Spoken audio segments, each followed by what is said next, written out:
Kembali lagi di Ruang Zaki. Ini menarik sekali kalau kita memperhatikan bagaimana manuver politik yang dilakukan oleh Sandiaga Uno. Ternyata buat dia hasrat untuk terus berkiprah di politik belum habis. Ketika dia sudah menjadi wakil gubernur DKI Jakarta, maju sebagai cawapres di pemilu 2019, menjadi menteri pariwisata dan ekonomi kreatif, dia masih penasaran untuk bisa menjadi orang nomor 1 atau nomor 2 di Indonesia. Kita tahu bahwa akhir-akhir ini manuver politik yang dilakukan oleh Sandiaga Uno ini kurang lebih sama apa yang dilakukan oleh Erick Thohir. Secara background mereka berdua sama-sama adalah pengusaha dan punya kedekatan chemistry dalam perjalanannya di HIPMI dan berbagai macam kesempatan lainnya. Kita tahu bahwa Sandiaga Uno baru meluncurkan buku biografi politik dia yang diterbitkan oleh grupnya Kompas Gramedia. Dia mencoba untuk memperkenalkan dirinya dalam sebuah buku yang komplit menceritakan soal kisah perjalanan dia. Tidak berhenti di situ, gaya-gaya khas para politisi baru sekarang ini adalah bagaimana bisa menguasai media. Dia membeli acara untuk kemudian hadir dari panggung ke panggung, dari acara dangdut ke acara lainnya, untuk bisa kemudian ditonton oleh publik masyarakat dari berbagai kalangan, dari mulai level grassroots di desa sampai ke kota-kota besar. Ini yang kemudian dilakukan. Tapi tidak hanya itu, Sandiaga Uno sudah merasa dirinya tidak lagi menjadi sosok Sandiaga Uno seperti beberapa waktu yang lalu.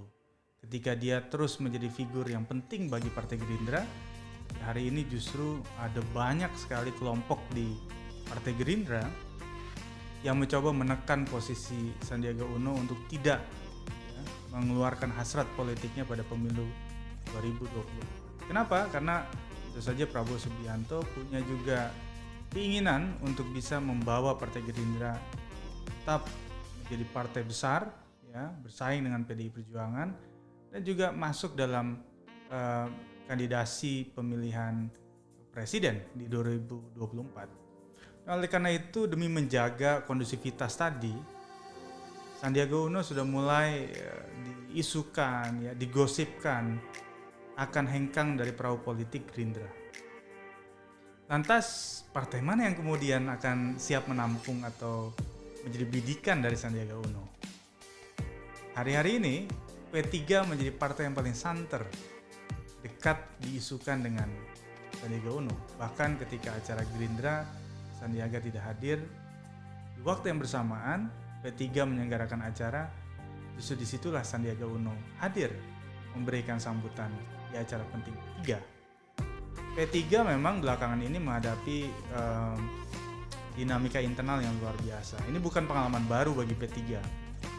Sudah terjadi beberapa kali hingga kemudian diproses secara hukum untuk mencari keabsahan legalitas dari kubu P3 yang kemudian terpecah menjadi dua, yang menyatu lagi, sempat goyang lagi, hingga kemudian sekarang dipegang oleh PLT Ketua Umum P3, dan tentu saja P3 membutuhkan bahan bakar yang lebih untuk siap menjadi peserta pemilu 2024. Sandiaga Uno ini sebagai seorang pebisnis punya pengalaman yang menarik. Banyak pengalaman dia mengakuisisi perusahaan-perusahaan sakit, perusahaan-perusahaan yang hampir bangkrut, lalu kemudian dia ubah menjadi perusahaan yang besar. Kekayaannya berputar dari perusahaan-perusahaan yang tadi dianggap tidak punya masa depan, tidak punya performa yang baik. Tapi tangan dingin Sandiaga Uno mampu merubah itu semua. Itu yang kemudian membuat dia punya peluru yang begitu banyak, ikut dalam Pilkada DKI Jakarta, ikut dalam Pilpres. Ya, ini bukan anggaran kecil, tapi kemudian pasca kekalahannya di Pilpres, kekayaannya tidak kemudian lenyap begitu saja. Dalam waktu singkat, dia bisa mengembalikan lagi bahan bakar itu untuk menjalankan hasrat politik, ya, hingga kemudian akhirnya menjadi menteri.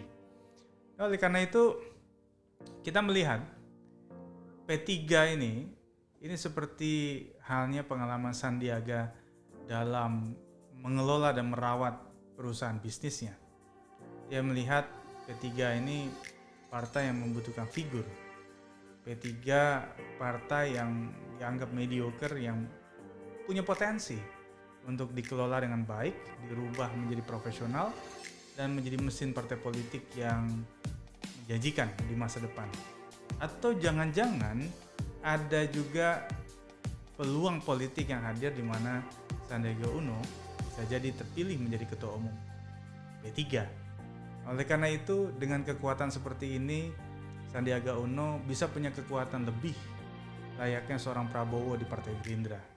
Dan dia punya hak prerogatif untuk menentukan langkah politik Partai P3 dalam kancah pemilu 2024. Inilah kira-kira gambaran ketika nanti Sandiaga Uno akan berlabuh ke partai lain, keluar dari partai yang sudah membesarkannya, Partai Gerindra, dan langkah itulah yang kemungkinan akan diambil Sandiaga Uno.